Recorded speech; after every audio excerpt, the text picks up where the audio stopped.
is there any value to that advice of topping a baby up at night so they sleep a bit longer with a feed, like waking them up to feed them to get them a bit more through the night? I guess one of the things that's really important to do with babies is to think about what it would be like to be the baby. What would that feel like to be woken up out of a deep sleep and given a meal? There's lots of talk about that, I know, that you wake the baby up and they'll sleep longer at night. But you can't really teach a baby how to sleep. Sleeping is a biological process, and sleeping is something that matures in the baby. And what we know about babies from all the research that's been done on them and sleep is that babies tend to sleep more deeply in the early part of the night, and they're more wakeful around 2 to 4 a.m.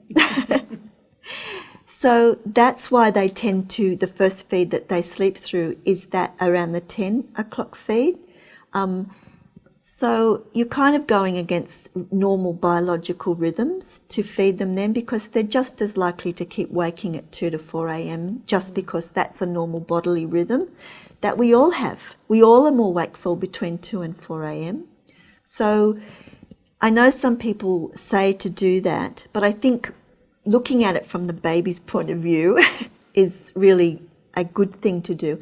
And also, you're disrupting a normal bodily rhythm. So you can, by disrupting that rhythm, kind of dysregulate your baby. And so rather than letting them set their own pace for feeding and sleeping, you're imposing something on them that they wouldn't be ready to do. It is harder because you do have to keep waking at 2 a.m., but it's not forever. That just eventually goes away. And if you work with your baby in the way that they're regulating their body, after 6 months, they're much more likely to be settled, because the first 6 months, babies just do wake more frequently. That's their job. That's their normal rhythm, sleep-wake rhythms. That's just how they are. So if we go with it, they'll adapt quickly. And always tell yourself, this is not forever. You're not going to be getting up at 2 a.m. to a 5-year-old.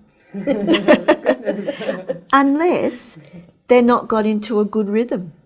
Yeah. It's when we disrupt rhythms, babies' natural rhythms, that we do get difficulties.